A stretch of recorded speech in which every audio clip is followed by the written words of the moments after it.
Bienvenidos al tercer episodio de Fieras en Juego, el podcast de Fuera de Series, donde el pixel retro y el ray tracing de última generación rugen al unísono. Aquí se viene a jugar, pero sobre todo a compartir lo que de verdad nos enciende la consola. Descubrimientos inesperados, teorías locas y partidas que nos hacen gritar uno más y me acuesto 5 veces seguidas. Y como no podía ser de otra forma, aquí está el titán de los logros imposibles, el comandante en cooperativo, don José Antonio Cabeza. ¿Qué tal esa moral de equipo?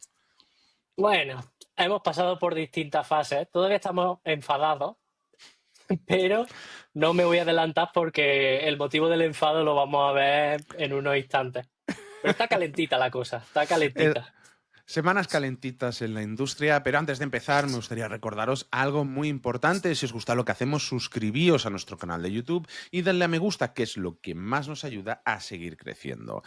Y ahora sí, vamos con el tema principal de estas semanas, que ha sido esta oleada de despidos masivos en Xbox, Microsoft Studios, Zenimax, hasta King ha pillado. José Antonio, ¿qué nos cuentas sobre todo esto? ¿Por dónde empiezo? A ver, pues nada, el 2 de julio dijo Microsoft, qué aburrido el verano, ¿no? Vamos a animar esto un poco. Y decidió animarlo en la peor manera posible, que es recortando la plantilla en 9.000 personas, lo cual impacta a los estudios de equipos tales como Tournier, Raid, The Initiative, Zenimax, a los estudios ha pillado también, Raven, Sledgehammer, High Moon, Bethesda. Bueno, ha sido una carnicería en toda regla. Bueno, 9.000 personas es una burrada y no es la primera vez que Microsoft hace esto en los últimos años, si no me equivoco. No, no. Son de los que más están despidiendo en los últimos años. El año pasado creo que fueron en 10.000 personas, pero de todo Microsoft, y no, Xbox apenas pilló repaso. Creo que de Xbox solo fueron 1.000. Bueno, solo 1.000 personas ya son muchas personas. Ya tengamos en cuenta que en despidos la única cifra óptima es 0 despidos, pero bueno, fueron 1.000, pero vamos, llevan años, creo que 3 años seguidos que despiden por miles a gente, y la verdad es que es sangrante. O sea, es una estrategia que yo no la entiendo, la verdad. Ni Va- nadie la vamos a, entiende. Vamos a hacer un repaso de los principales damnificados, porque luego además ha habido daños colaterales de estudios de terceros que estaban subcontratados, juegos de los que han desaparecido incluso vídeos que llevan en desarrollo años y no se ha comentado nada. Empezamos por The Initiative, que es el gran estudio de grandes estrellas que había conformado Microsoft para crear este Perfect Dark. Y lo que ha ocurrido es que Perfect Dark cancelado, The Initiative cerrada a cal y canto, y ahí ya no trabaja ni el tato. El proyecto de Rare Everwild, tras años, llevaba ya unos cuantos años en desarrollo, cancelado, y además provocando la salida de uno de los trabajadores más longevos y uno de los directores más queridos del estudio. También se ha marchado de él, no sabemos si lo han despedido, pero bueno, él decía que se había ido porque esto no tenía sentido. De hecho, además, Phil Spencer, el responsable de la marca Xbox, hace poco se le preguntó por el juego y él dijo que, bueno, que tenía una pinta fantástica y que le tuvieron que quitar hasta el mando de las manos de alguno de estos juegos. Pero bueno, Tanten, el estudio creador de la saga Forza Motorsport, ha visto reducido al 50% su plantilla y ya no va a hacer más Forza Motorsport. Se convierte en un estudio de apoyo para el otro estudio que se encarga de Forza, pero de la saga Horizon.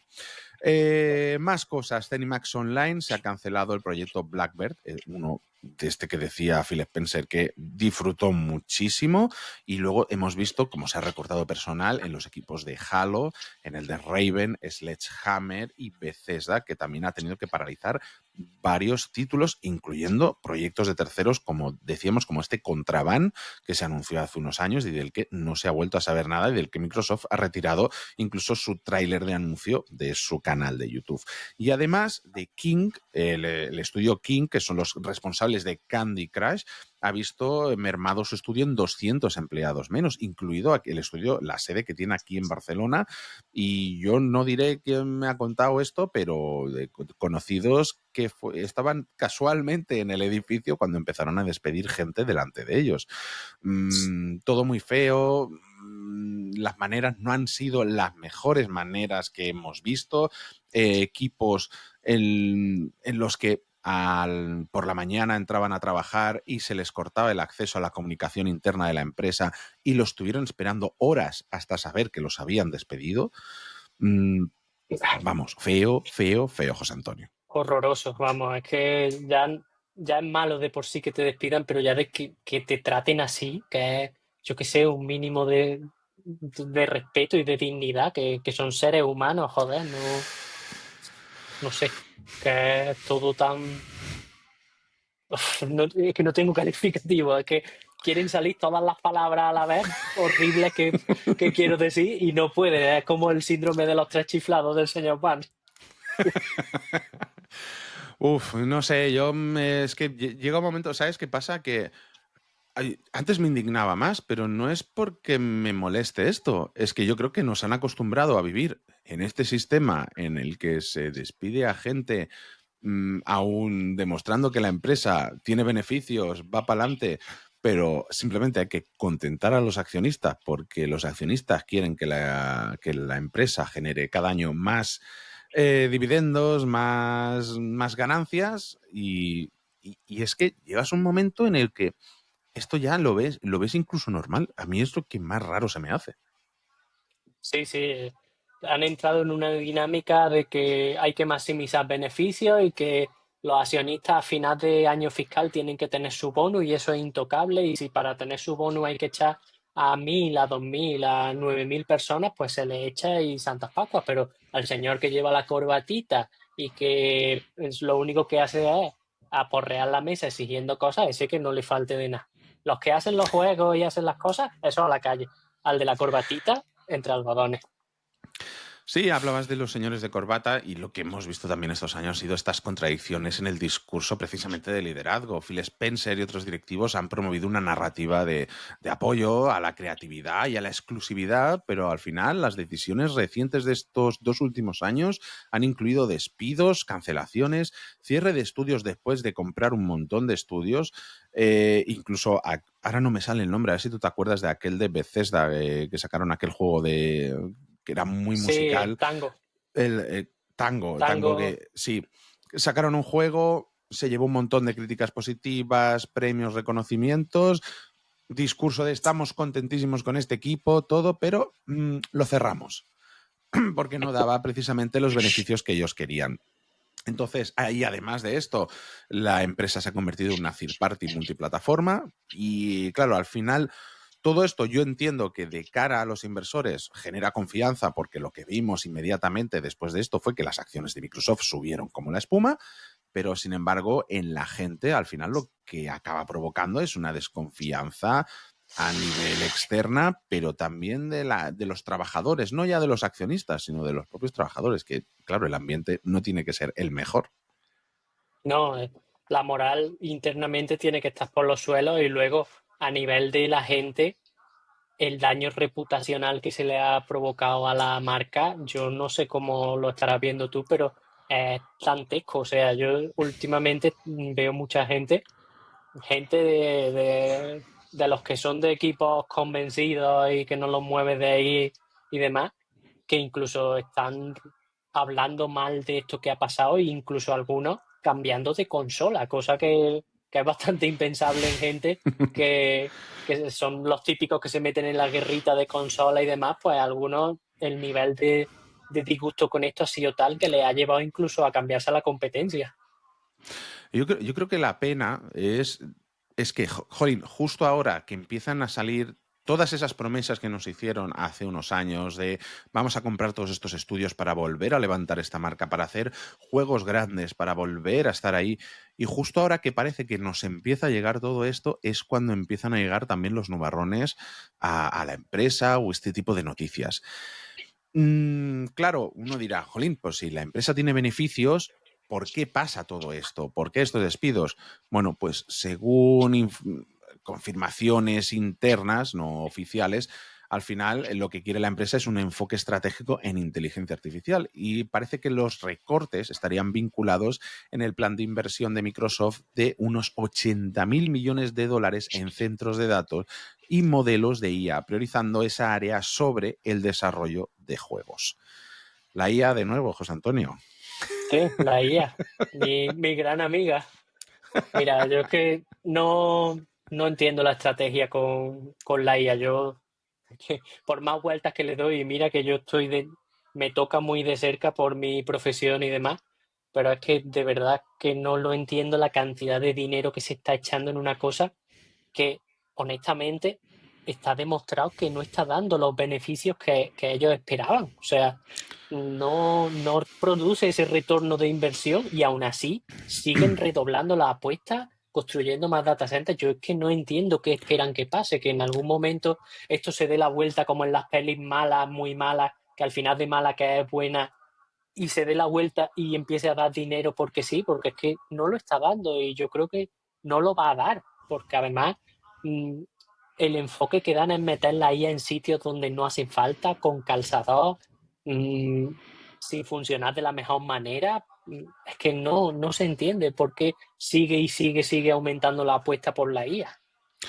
Yo entiendo que es una carrera. Ahora mismo lo que hay es precisamente esto, una carrera ya no solo por ser el primero, sino por mantenerse ahí, porque lo que está provocando esta carrera por la IA, antes, pongo otro ejemplo, jolín, cuando llegó Apple y con sus teléfonos móviles, dio un salto de 10 años en tecnología. O sea, no es que hubieran vuelto del futuro, es que dieron un salto tan importante y pilló tan a contrapié al resto de empresas que tardaron más o menos unos 10 años en equipararse a nivel de tecnología en los teléfonos móviles. Ujú. Lo hemos visto en otras áreas también, pero sin embargo lo que aquí pasa es que aquí tardan 2 meses en sacar un modelo de la competencia que sea mejor que el tuyo. Aquí lo que tenemos es una guerra que parece ya que cada mes hay el nuevo modelo de inteligencia artificial que es más avanzado, con más aplicaciones y más loco, con más data centers, con más de todo. Y la sensación por la apuesta de Microsoft es que no solo quiere ganar esta especie de carrera loca, sino mantenerse en primera posición, porque sin una inversión tan bestia yo no la entiendo de otra manera. Es una época loca, la IA parece que no van a estar contentos hasta que nos quedemos todos sin trabajo, pero es que es lo único que pasa. Aparte de esto, eh, ¿tú cuáles crees que han sido? Porque Microsoft ha llegado a un punto en el que está haciendo todos estos cambios. ¿Qué crees tú que ha ocurrido para que Xbox, la marca Xbox llegue a este punto en el que está ahora, por ejemplo? Han pasado muchas cosas, o sea, esto no es solo el tema de la IA y demás, o sea, la marca Microsoft desde que salió de Xbox 360 enganchó una serie de decisiones y de palos de ciego que le han conducido hasta donde está ahora mismo, o sea, el lanzamiento de la One y sobre todo la presentación fue desastrosa y el hecho de que la consola en un primer momento necesitara el apoyo de Internet obligatoriamente y luego tuvieran que modificar eso yo creo que esa generación la dinamitó por completo. Luego, es verdad que empezaron con la compra de estudios, pero claro, compraron estudios un poco a tonta y a loca y han tenido esos estudios haciendo nada, o sea, parados y demás, solo con proyectos anunciados que no han progresado. Eso no es cosa del estudio, eso es cosa también del liderazgo. O sea, ya entendemos que los estudios están llenos de personas adultas a las que no les tienes que dar con un palito para que trabajen, pero tampoco si no estás un poco encima de ellos, si no intentas que esos proyectos salgan adelante, pues claro, las cosas no salen como ha pasado. Es que muchos de los proyectos que se han cancelado llevaban hasta casi 10 años en desarrollo prácticamente desde que se compró el estudio y han sido reiniciados, en fin, una cantidad de desastres que lo que apuntan es a una mala manera de gestionar la cosa. Al final, lo que te da la impresión después de que haya pasado todo esto es que Microsoft no se compró los estudios para tener más juegos como por ejemplo hizo Sony, da la impresión, o a mí por lo menos me da la impresión, de que se compraron los estudios para que no los tuviera la competencia, que es una estrategia muy americana, por dicho sea de paso.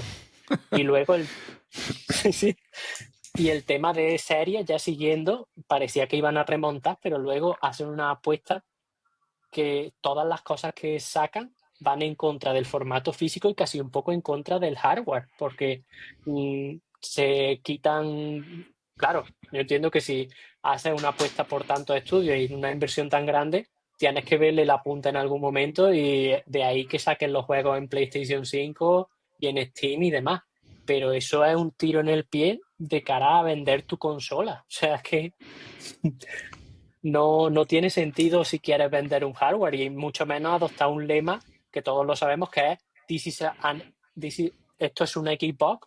Es el famoso vídeo en el que sacaban diferentes cacharros que no tienen nada que ver con una consola y todos tenían el mensajito de que esto podía convertirse en una Xbox. Que si eso sí quieres vender una consola, pues como que no.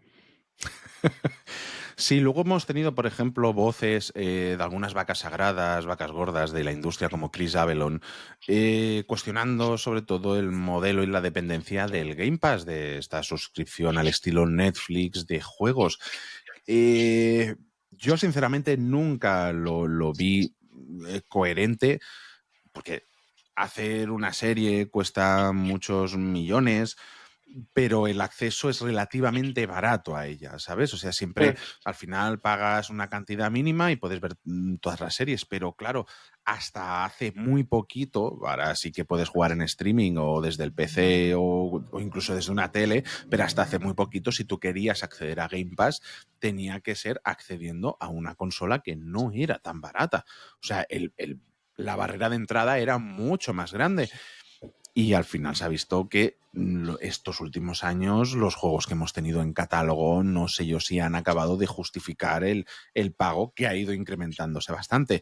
A ver, para el que quiera a día de hoy jugar a algo de vez en cuando y no gastarse 60, 80 euros al mes, paga 20 euros y puede acceder. Pero al final, como tú decías, esto ha sido también un poquito un tiro en el pie, porque lo que has provocado es que has acostumbrado a la gente de tu plataforma a pagar 20 euros, jugar al catálogo, pero a no comprar juegos, que es lo que realmente da beneficios sobre cada juego. Claro.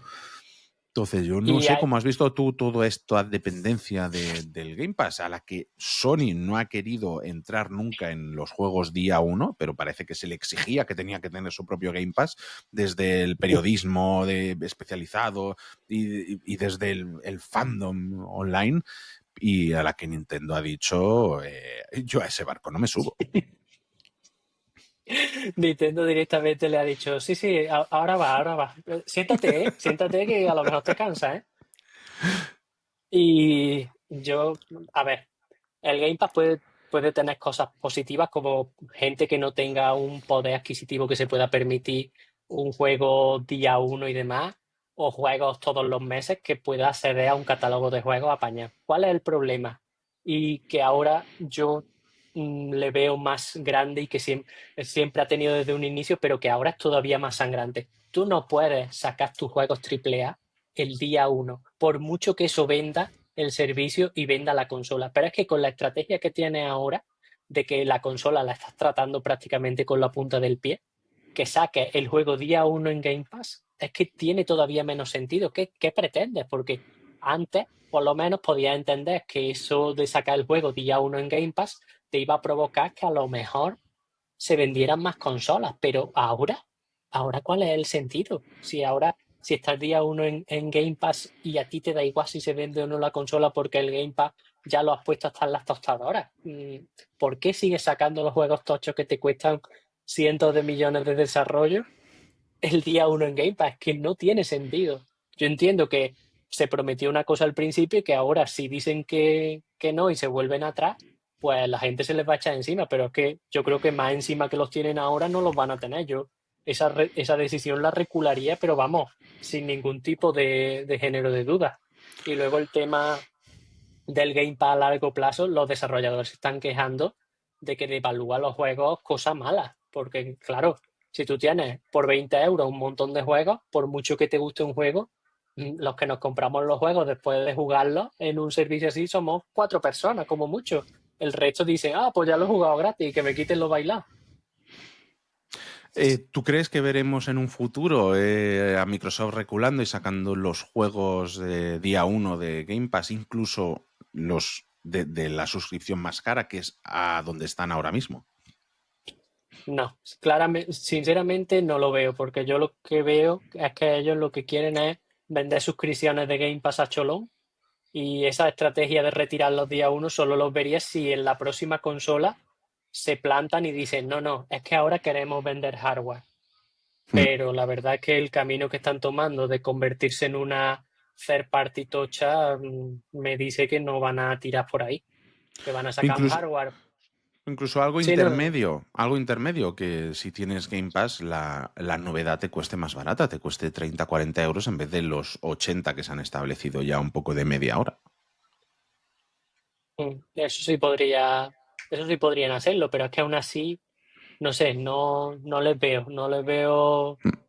Yo creo que siguen teniendo el foco muy en Game Pass, no sé por qué, no sé si es que es el buque insignia de toda la estrategia que Phil Spencer desplegó, y Phil Spencer se ha montado en ese barco y no hay quien lo baje de ahí, pero es que el barco se hunde. O sea, es que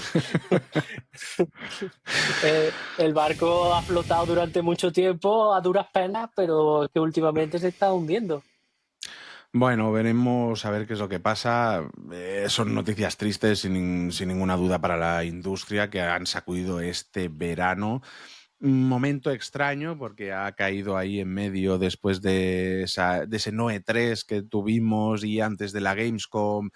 Bueno, veremos ahora porque de parte de Microsoft en principio nos tienen que esperar algunas noticias alegres. Enseguida vendrán las consolas de Asus, de las que hablamos hace poquito.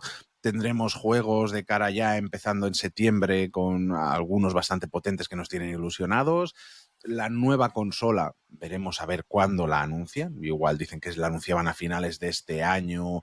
No lo veo descabellado, pero si van a anunciar estas portátiles, yo creo que las tendrían que dejar respirar un poquito, así que seguramente las veremos el año que viene. Y pasamos al siguiente tema porque, José Antonio, ¿cómo vas con los samuráis tú? Buah. Los samuráis y yo somos grandes amigos desde mi adolescencia. O sea, a mí no hay cosa que me guste más que un señor con una armadura tradicional japonesa y una katana repartiendo justicia o venganza, como suele ser más habitual en los samuráis. ¿Por qué decimos esto? Pues porque vamos a hablar ahora del State of Play de Ghost of Yotei de PlayStation Studios. Quizá para mí el juego más esperado de este año, porque no sé la de cantidad de horas ingentes que le puse a su precuela, a Ghost of Tsushima. Tengo el platino en PlayStation 4 y poco me falta para tenerlo en PlayStation 5. Juego que llegará por fin el 2 de octubre de 2025 y cuya historia sigue a Atsu, una mercenaria solitaria que busca vengarse de los 6 de Yotei tras perderlo todo. La narrativa se desarrolla a través de recuerdos, pistas, incluso interrogatorios que van a desbloquear nuevas misiones y habilidades. José Antonio, ¿qué fue Ghost of Tsushima para ti? Bueno, para mí fue lo que yo llevaba años pidiendo, y hace poco nos dio Ubisoft, tarde, pero nos lo ha dado al final, que era un poco un Assassin's Creed ambientado en el Japón feudal. Y este juego, Ghost of Tsushima, adelantó a Ubisoft, pero por la derecha, por la izquierda, incluso no le pasó por encima porque ya le daba reparo, pero vamos. Ghost of Yotei, perdón, Ghost of Tsushima fue para mí el juego de samuráis que yo llevaba toda la vida pidiendo y que nadie se había atrevido a hacer. O sea, para mí me marcó mucho. O sea, fue un juego que visualmente me dejó impresionado desde el primer fotograma, con esa escena de la batalla de la playa que se te queda grabada desde el primer momento que la ves. Y luego a nivel jugable y de historia, el tono que tiene y demás, es que es la mejor representación que yo he visto de lo que sería ser un samurái y toda esa época en la que está ambientado el juego. Para mí es la experiencia definitiva en tema de juego de samurái. Yo lo que más se me quedó fue el sistema de combate. Creo que es de Mm. los más placenteros. a los que he podido jugar, es que no te cansabas de enfrentarte a enemigos, de derrotarlos, de esquivarles y pegarle un catanazo con un estilo hollywoodiense que era una auténtica maravilla. En este segundo juego, aparte de katanas, vamos a tener una variedad de armas mucho más grandes, pasando por las mencionadas katanas a los odachis, espadas dobles, arcos, arcabuces, un combate que va a requerir todavía más precisión y más estrategia, ya que precisamente cada tipo de enemigo va a exigir diferentes herramientas. Y además, los enemigos van a cambiar de arma en medio del combate. Lo guay de Ghost of Tsushima era que dependiendo del arma que llevaba el enemigo, tú tenías que cambiar la postura de la katana para Mm. poder enfrentarte a ellos. Y aquí ya no solo va a ser la postura de la katana, va a ser el tipo de arma con el que te vas a enfrentar a ello. Vamos, la cabeza me explota solo en posibilidades y en Las diversión. posibilidades y las combinaciones, es que solo el límite cuál es entonces después de eso que nos han dicho, porque es que con ese arsenal y si respetan el tema de las poses y los estilos de combate, es que se abre un abanico de maneras de jugar que la verdad es que hacen que el juego tenga una pinta muy interesante a nivel jugable. Totalmente. Otra cosa que yo creo que sorprendió a todo el mundo y que aquí, si nos estáis escuchando, veníos a ver esto en YouTube o en Spotify, porque el juego es precioso, no lo siguiente. Ghost of Tsushima ya creo que dejó boquiabierto a todo el mundo al nivel de calidad al que podía llegar Sucker Punch, el estudio detrás del proyecto, pero es que esto pinta todavía mejor. Es que recuerdo que fue, o sea, el modo foto de los videojuegos y sobre todo en PlayStation ya era popular, pero es que lo de Ghost of Tsushima fue una cosa loca. O sea, yo creo que es el único juego con el que de verdad tenía ganas de compartir y compartir fotos por Twitter, pero cada vez que jugaba. Es que era imposible no encontrar un momento precioso, perfecto, en cualquier lado. Es que era una maravilla. Y luego además tenemos ese mundo abierto enorme en el que teníamos una exploración libre, que teníamos un viento guía, que bueno, no era del todo libre. Parece que aquí sí que vamos a ser bastante más libres que en Ghost of Tsushima. Y bueno, tendremos que descubrir altares para desbloquear más habilidades, mecánicas nuevas como interrogatorios, creación de mapas con cartas, misiones de cazarrecompensas, que esto es algo que a mí siempre me encanta. O sea, en Red Dead Redemption, en uno y en 2 había esas Sí. misiones de cazarrecompensas que se acababan súper rápido y a mí era lo que más me divertía del juego. Y aquí parece que nos van a traer esto, porque al final tú hablas mucho de Assassin's Creed, pero a mí me recuerda también mucho a un Red Dead Redemption en el antiguo Japón. Sí, sí, la verdad es que ahora que lo has dicho, tiene esa cosilla del Red Dead ¿cómo lo explico? El tono, Mm. el ritmo del juego recuerda mucho a Red Dead Redemption. Y cuando vas con el caballo también, es bastante Red Dead, ahora que lo dices. Y lo de si van a meter lo de perseguir a maleantes, a mí también me encantaba eso del Red Dead Redemption. Es que hay que ver el gustico que da perseguir a alguien hasta que le das casa, ¿eh? Eso tiene ahí una cosilla que le da vidilla a los juegos. Si vamos a seguir resumiendo un Otro poquito que qué más... molaba mucho a ese respecto es, Dime, dime. otro que molaba mucho a ese respecto, ahora que he dicho lo de Casa Enemigos, es el Señor de los Anillos, el de A Sombras de Mordor. Sombras de la Tierra Media con el sistema Nemesis. Eso también daba un gustito Eh, bastante bueno, ¿eh? estaba muy guay. Ojalá veamos una secuela de eso en forma de otro juego algún día, pero las cosas tampoco están muy bien por Warner. Vamos a repasar un poquito rápido qué más cosas tenemos que se ha presentado, el tema de los aliados, la personalización y los campamentos, porque digamos que a lo largo del viaje se irán uniendo a aliados, incluidos un misterioso lobo que tiene una pinta espectacular. Y en los campamentos, cuando hagamos un campamento, en vez de tener que ir a buscar al secundario de turno para que nos mejore algo, serán estos personajes los que vengan a ese campamento improvisado que hemos hecho a traernos objetos y mejoras. Mejoras de armadura, amuletos, estilos de combate. De una manera para que no nos interrumpa tanto en el juego y no dejemos de hacer lo que más nos gusta por ir a tener que mejorar algo. Y luego además, si en el Ghost of Tsushima teníamos ese modo a lo Kurosawa en blanco y negro que lucía espectacular, aquí tenemos más modos todavía. Primero que el juego va a llegar doblado al castellano, al japonés y al inglés, como tuvimos en el anterior juego. Pero además vamos a tener un modo Takashi Miike, en el que vamos a tener como una cámara más cerca y todo para que la sangre se vea más espectacular todavía. Y luego otro modo de Shinichiro Watanabe, en el que vamos a tener ahí unas melodías muy a los Samurai Champloo y todo este tipo de mangas y animes que gustan tanto, en el que nos van a acompañar una música hecha para la ocasión que también pinta bastante guay para todo el que sea aficionado a este tipo de animes y películas.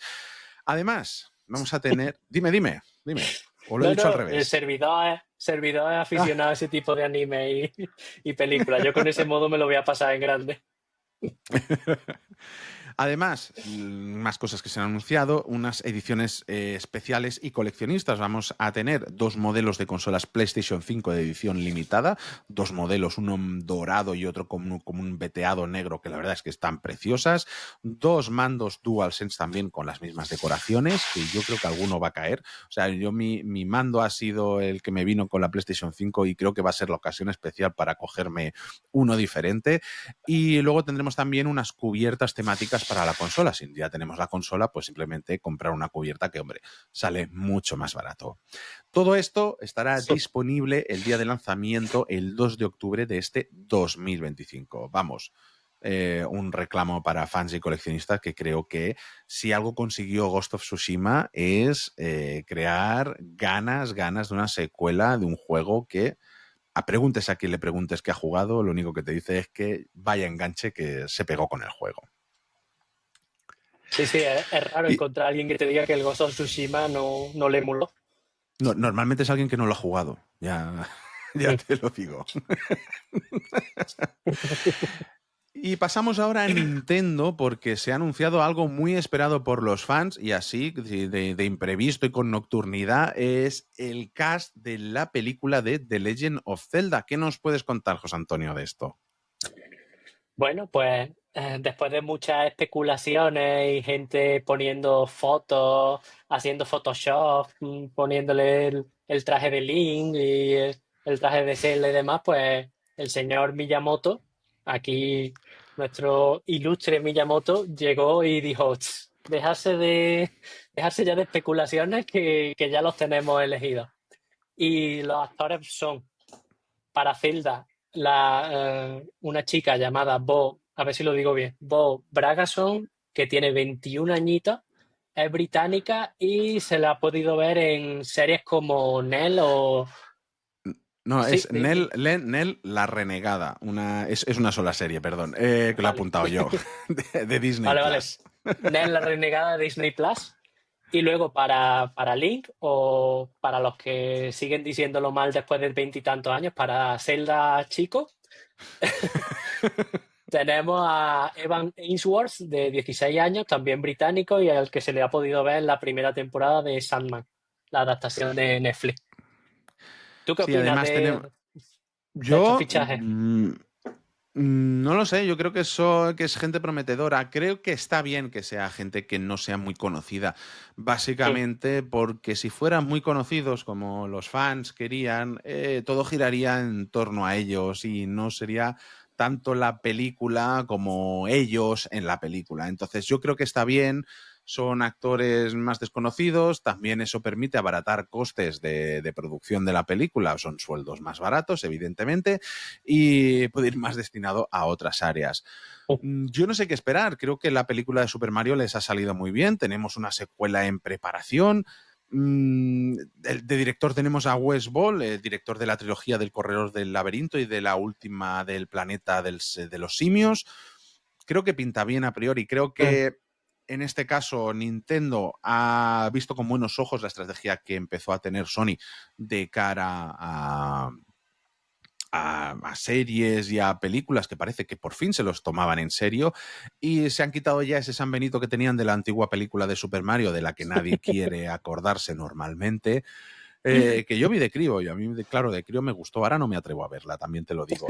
Y, hombre, yo creo que Nintendo quiere hacer las cosas bien en este sentido. Sí. Además, si no me equivoco, produce la propia Sony, la película, de manera que yo creo que hay confianza en la película.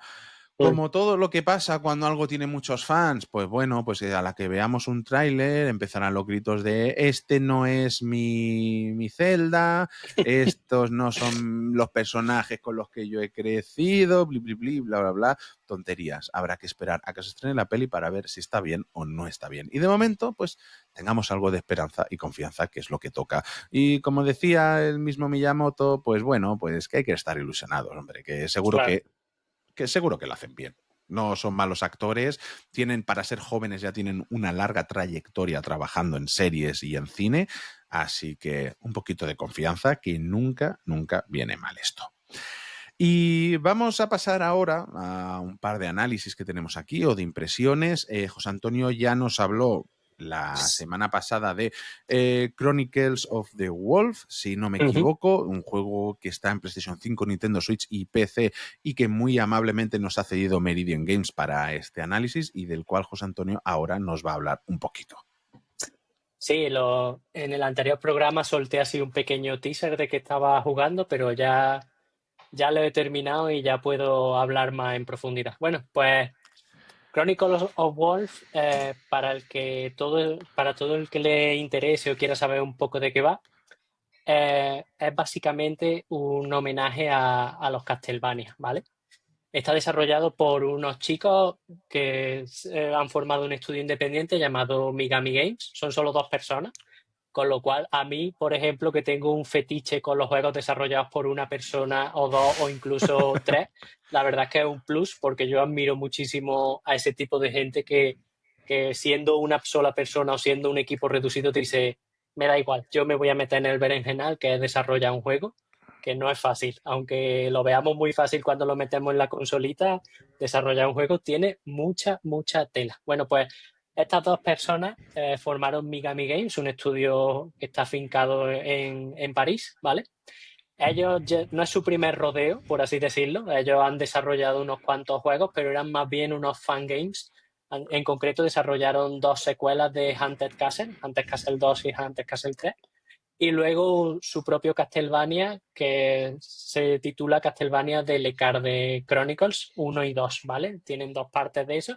Y yo por lo que he podido ver, no he tenido tiempo de probarlos, pero por lo que he podido ver entre la comunidad, son bastante buenos, respetan bastante lo que es la esencia de los Castlevania. Y la verdad es que cuando anunciaron Chronicles of the World, la comunidad que tienen detrás se ilusionó bastante con el proyecto. Bueno, pero vamos ya a hablar de este, que es su primer juego con entidad propia. Este no es un fangame, este está hecho por ellos desde cero y es con su historia propia, su lore y todas sus cosas. Chronicles of the World parte de la sencilla premisa de una orden que se dedica a que todo vaya bien en un mundo de fantasía, o sea, a controlar que los monstruos no se coman a la gente, por así decirlo. Entonces, mandan a una expedición, no voy a entrar en muchos spoilers, solo dibujar la premisa para que sepáis más o menos de dónde partimos. Mandan a una expedición para investigar unos incidentes que hay con una misteriosa criatura y la expedición no vuelve. Y entonces, aprovechando eso, pues cogen a nuestro protagonista y le dicen, oye, tú que no has pasado todavía la iniciación en la orden, pues te vamos a mandar allí a que veas lo que ha pasado. Y el No, no, protagonista quedaba, con no cara de, quedaba nadie más, ¿no? no, es una orden grandísima, pero lo único que les queda es el becario que está en práctica. Así que lo mandan al pueblo donde han ocurrido todos estos incidentes a investigar y ya a partir de ahí arranca la acción, ¿vale? Aunque diga que, que es un homenaje un poco a Castlevania, la gente puede irse a pensar que vamos a encontrarnos con un homenaje al Castlevania por antonomasia, que es Symphony of the Night. Nada más lejos de la realidad. Esta gente tiene los pies sobre el suelo todavía. Digo todavía porque la fama ya sabemos que nos cambia. y, y si esto sale bien, lo mismo en el próximo abarcan un poquito más. Pero no, son gente muy consciente de hasta dónde llegan y el juego no es un Castlevania Symphony of the Night porque sencillamente con los medios que tienen no les da para ser un Symphony of the Night. ¿Qué encontramos en Chronicles of the World? Encontramos una cosa un poco más sencilla que está a medio camino entre los Castlevania clásicos de la NES, los tres primeros Castlevania de NES, y un poquito unas pinceladas de los Castlevania siguientes, que serían Symphony of the Night y demás, pero muy recortadito. O sea, vamos a visitar varias ubicaciones, no un castillo enorme como el de Symphony of the Night, que tienen su mapeado, el cual sigue las normas clásicas de los Castlevania, que son recorrer el mapeado, resolver puzzles y demás para seguir avanzando, y es todas esas cosas, pero sin irse la cabeza. O sea, son estancias más pequeñitas y el desarrollo del juego no tiene tantas cosas como los Castlevania. A nivel jugable, no esperéis que haya 20.000 armaduras y 20.000 hechizos como pasaba en Symphony of the Night. Este tira un poco más por la jugabilidad de los tres primeros Castlevania de NES. Es un personaje que tiene a lo mejor su arma y sus pequeños hechizos limitados para superar las distintas pruebas que ven las distintas fases, pero nada más. No, no tiene un gran set de armas, no esperéis una cosa muy ambiciosa porque el juego, ya os digo, que está desarrollado desde la modestia y desde tener los pies puestos en el suelo, que es donde hay que tenerlos cuando desarrollas tu primer juego y sois poquitas personas.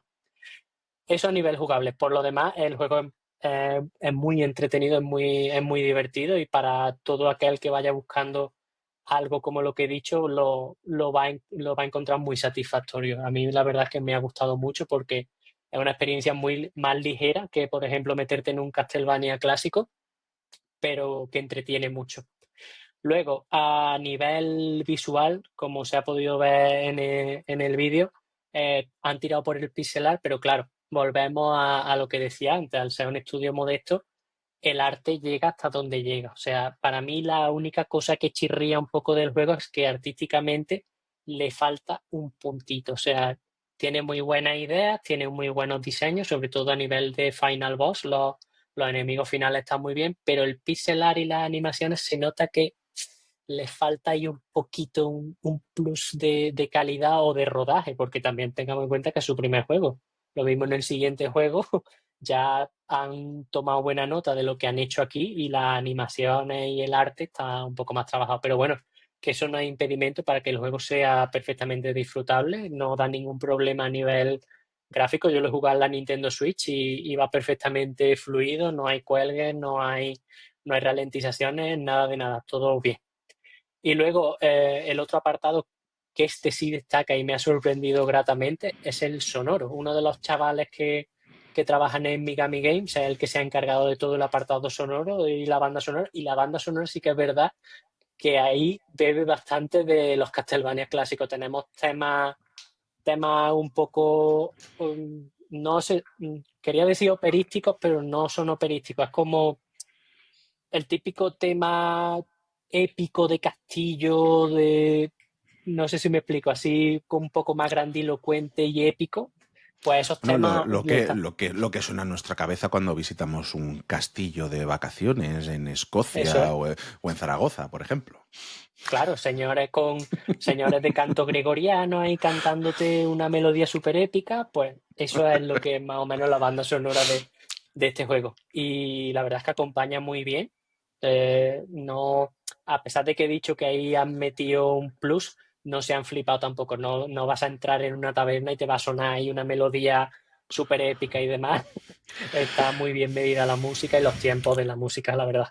¿Es un juego que le recomendarías a alguien a quien le atrae este tipo de juegos, los Castlevania y tal, pero nunca han querido meterse a fondo de ellos porque a lo mejor les abrumaba la complejidad de un Castlevania? Sí, sí, totalmente es el tipo de público al que se lo recomiendo. O sea, esto para alguien que tenga por así decirlo, que tenga bastante calle en tema Castlevania, a lo mejor se le queda un pelín corto, aunque yo insisto en que es un paréntesis muy refrescante porque los juegos tipo Castlevania nos tienen acostumbrados últimamente a una media de 20-30 horas, lo cual es bastante tocho para ese tipo de juegos. Y esto es pues una experiencia más ligerita. Para el que no haya probado ninguno, pues es una puerta de entrada perfecta. Y para los que ya tenemos bastante experiencia, pues es un paréntesis, algo refrescante, por así Vamos, decirlo. perfecto, refrescante. Eso me suena a verano, a juego de ¿A que verano, sí? a juego de jugar tranquilo en la hamaca, en la playa. Vamos, Sí, maravilloso. sí. Bueno, en la playa con sombra, ¿eh? Que cuando le pega la luz a la pantalla no vais a ver nada. Eh, pues fantástica recomendación de Chronicles of the Wolf, juego que tenéis ya disponible para PlayStation 5, Nintendo Switch y PC y que nos trae Meridian Games aquí a España. Meridian Games que siempre hace las cosas muy bien, que siempre no hay Ujú. que reconocer el trabajo que hacen para traer juegos y en formato físico, porque apuestan bastante y cuidan bastante todas estas cositas. Y Sí. vamos ya al último bloque, que son las impresiones de Donkey Kong Bonanza, uno de los juegos más esperados del verano. Del verano no voy a decir del año, porque como se anunció hace tan poquito, no ha dado tiempo a que sea el juego más esperado del año. Entonces, se anunció hace un mes, ha llegado al mes siguiente y ya lo tenemos aquí. Gracias a Nintendo por facilitarnos un código para poder disfrutarlo. Donkey Kong Bonanza, es que voy a decir, yo creo que un personaje al que echábamos mucho de menos. 25 años desde el único hasta ahora, que había hasta ahora, de Donkey Kong en 3D, que fue el Donkey Kong 64, y si no me equivoco, unos 11 años desde el último Donkey Kong en 2.5D, que Tropical Freeze, que es uno de los mejores juegos de plataformas de la historia. Vamos, divertidísimo musicalmente, visualmente es una maravilla y yo creo que había ganas. Un juego que llega de la mano de los mismos creadores de Super Mario Odyssey y una apuesta muy fuerte de Nintendo. Si de salida tuvimos ese Mario Kart que venía de lujo para la consola y para jugar con amigos, yo creo que esta es el primer juego que creo que todo el mundo quiere comprarse después de estrenar la consola. ¿Qué es lo que tenemos aquí? ¿Qué es lo que nos ha traído? Pues para empezar, algo que a mí me ha tenido enganchadísimo, que es precisamente la jugabilidad del mismo, que está basada, en vez de más en saltar, como teníamos en Mario, aquí lo que tenemos es destrucción y libertad. Hay que destrozar a puñetazos básicamente el entorno para encontrar, bueno, no son lingotes, son trozos de oro, bananas de Banancio, creo que se llamaban, ahora no me sale el nombre concreto, lo que nos permite descubrir secretos, saltarnos partes del juego si queremos. Al final, lo guay es que te da la sensación de que cada golpe que tú pegas te está recompensando de alguna manera. Y nos mantiene una acción que es frenética y constante sin parar. Es lo que me tiene maravillado. O sea, me he visto jugando a esto a la 1 de la mañana, teniendo que levantarme luego a las 6 y no poder dejarlo. De verdad que es Sí. un disfrute, pero como hacía tiempo que no tenía con un juego de plataformas. Además, en cada nivel tenemos mecánicas, materiales nuevos, porque no todo se puede destruir con las manos de Donkey Kong. Necesitas arrancar un trozo de tierra para lanzárselo a otra cosa, elementos que reaccionan a otro tipo, hay cosas que reaccionan a la luz, no sé, enredaderas que salen del suelo y que puedes destrozar de una manera o de otra. Al final, lo que se siente es como un juego súper fresco. La misión, que es llegar al centro del planeta, vas bajando como capas de estrato, ya creo que voy por la 1200, creo que ya no me queda mucho para terminar el juego. Lo que ves en cada zona es un derroche de imaginación diferente, donde los animales o los personajes que poblan esa zona es totalmente distinto al del anterior. Y luego, claro, tenemos a Pauline, esta niña de 13 años que lo que quiere es ser artista, mamá, quiero ser artista, que la llevamos enganchada en nuestra espalda y que nos ayuda cantando. ¿Cómo nos ayuda cantando? Pues con las bananzas, que gracias a su voz hace que Donkey Kong se transforma en algo que me tiene loquísimo, que es un animal gigante ciclado, como si hubiera salido del gimnasio de entrenar toda la noche y hubiera estado allí toda la noche junto a Arnold Schwarzenegger ahí entrenándose para marcar músculos. Y tenemos, pues desde lo que hemos visto ya, pues un gorila gigante, un avestruz que vuela y lanza huevos explosivos, o una cebra gigantesca que puede correr por superficies que otros animales no pueden porque se romperían. Esos son 3, no voy a decir más para no desvelar ninguna sorpresa más, pero que le añaden también una variedad jugable que es maravillosa. Y claro, también le añade un montón de música, porque cada vez que tú te transformas, Pauline se pone a cantar la canción de ese animal. Es un juego muy divertido, muy fresco, que creo que para jugar junto a los críos pequeños es fantástico, porque al final es ese derroche de imaginación lo que les llama la atención. Puedes jugar en cooperativo con tu hija pequeña y ella te va ayudando, no hace lo mismo que tú, pero te puede ir ayudando. El juego está muy bien, tiene un apartado técnico estilo cartoon que de verdad esconde un músculo técnico que sorprende. Quizá no, claro, no vas a tener un juego como esperarías de una PlayStation 5, pero lo que tienes es unas físicas complejas de destrucción dinámica, animaciones detalladas que una vez más en un juego de Nintendo recuerdan a esas animaciones muy estilo Pixar que le sientan cada vez mejor a los juegos de Nintendo. Y, ostras, un juego que es accesible, que es divertido, es entretenido, tiene un ritmazo que no para y que engancha como una cosa loca.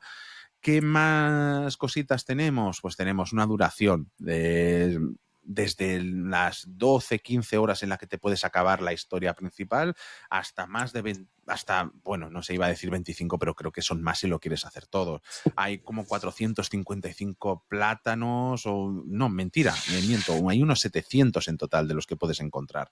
Además de posjuego, desafíos opcionales, un modo artista en el que puedes esculpir cosas y darle texturas de las que tenemos en el juego, que yo espero que la gente no empiece a hacer lo que hace siempre, porque todo el mundo echa las manos ahí y eso es desagradable. Y luego, pues, el juego lo tenéis disponible desde el 17 de julio por unos 70 euros en formato físico y 80 en digital. De verdad, es el primer gran juego de esta nueva era de Nintendo, de esta nueva Nintendo Switch 2. No es perfecto, tiene algunos fallitos a lo mejor en mantener esos 60 fotogramas alguna vez cuando hay muchos elementos en pantalla, pero nada que ensucie. Es una historia fácil de seguir, divertida, amena. Al final está todo tan bien hecho para simplemente empujarte a seguir y a seguir destruyendo y pasándotelo bien, que yo pensaba que era una mecánica que igual se quedaba un poco coja a mitad de juego, pero no, es que te impulsa a seguir, a descubrir nuevos movimientos, nuevas habilidades que puedes ir mejorando, el que aquí puedas usar no sé, a otros personajes que están por ahí para saltar más alto.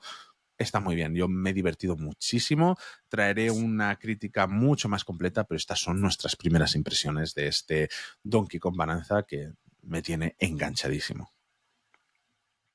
¿Amortizada la Switch 2 después de haber jugado al Donkey Kong? ¿El qué?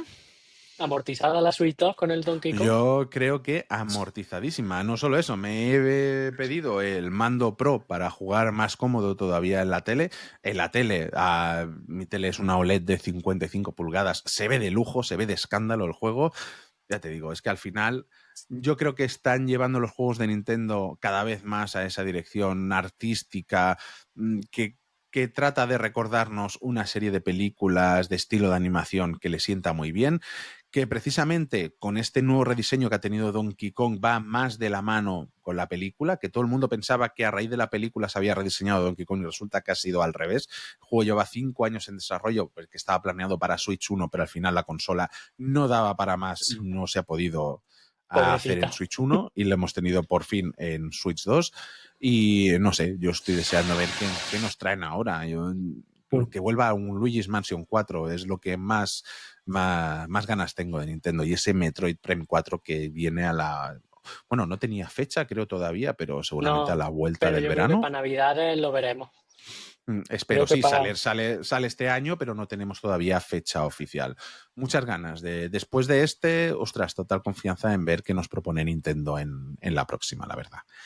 Pues, Y hasta aquí este avance, estas impresiones de Donkey Kong Bonanza. Vamos ahora con los comentarios que tuvimos del programa anterior. Tenemos a Luis García, que nos comenta: es una parte del entretenimiento que ando bastante pegado, pero estos rincones de la plataforma me sirven para ir recibiendo información para no sentirme tan perdido. Gracias por hacerlo tan ameno. Y Madre mía, JML Descartes. Felicidades por esta segunda entrega del podcast sobre Mindsight, del que hablamos la semana pasada. Me produce muchas dudas de que sea una cuestión de gestión de proyecto a nivel de desarrollo, por mucho que Leslie tuviera ideas felices todos los días. Si fuera así, el juego estaría lleno de todo ese collage de cosas y es lo más estándar y más plano que he visto en muchos años. Pues, hombre, no le quito razón. Para el que quiera saber de qué está hablando Descartes, se refiere a uno de los grandes fracasos que ha habido este año en la industria del videojuego, como ha sido ese Mindsight. Tenéis toda la información en el anterior programa. Y ahora, José Antonio, antes de cerrar, vamos con las recomendaciones de a qué estamos jugando, aparte de lo que hemos comentado. Así que dime la tuya. Pues mira, yo recomiendo un juego que tiene un tiempecito, pero ha estrenado podríamos decir que es un spin-off, más que un juego nuevo. Yo voy a recomendar el Robocop Rogue City, porque sí, yo soy un niño de los 90 que creció viendo a Robocop, a Terminator y a Marty McFly viajando al futuro. Así que cuando sacaron este juego, yo me alegré mucho porque es todo lo que yo quería. O sea, es un juego que no es no es pretencioso para nada, te da lo que promete, que es Robocop pegando tiros a maleantes y poco más, y os aseguro que no necesitáis nada más.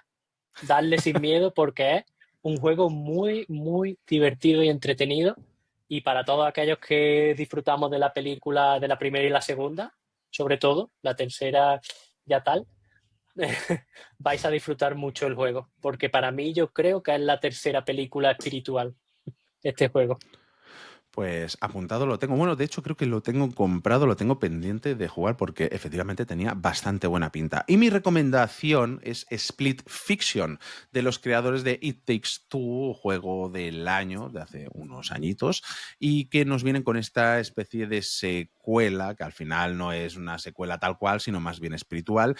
Y un juego que a mí me está encantando. Es un juego para jugar con alguien, no puedes jugar tú solo a él, de hecho requiere que sean dos personas para jugar, pero es un derroche, como comentábamos ahora. Un juego que podría haber firmado Nintendo, no lo sé, pero creo que hay cositas de Nintendo ahí. Es un derroche de imaginación, cada pocos pasos tienes un minijuego cooperativo nuevo, todo enlazado por una historia maravillosa que seguir. Y, ostras, otro juego que traeré dentro de poco un análisis, porque ya os digo que para mí es un indispensable para jugar en compañía. Si solo tienes todo el juego, puedes jugar vía online con otra persona que no lo tenga, así que esto es maravilloso siempre. Del estudio Hazelight, si no me equivoco, sí, Hazelight Studio, Sí, a través de Electronic Arts, que nos ha cedido el juego también. Un juegazo, lo he dicho, un derroche de imaginación maravilloso. Y hasta aquí el programa, José Antonio.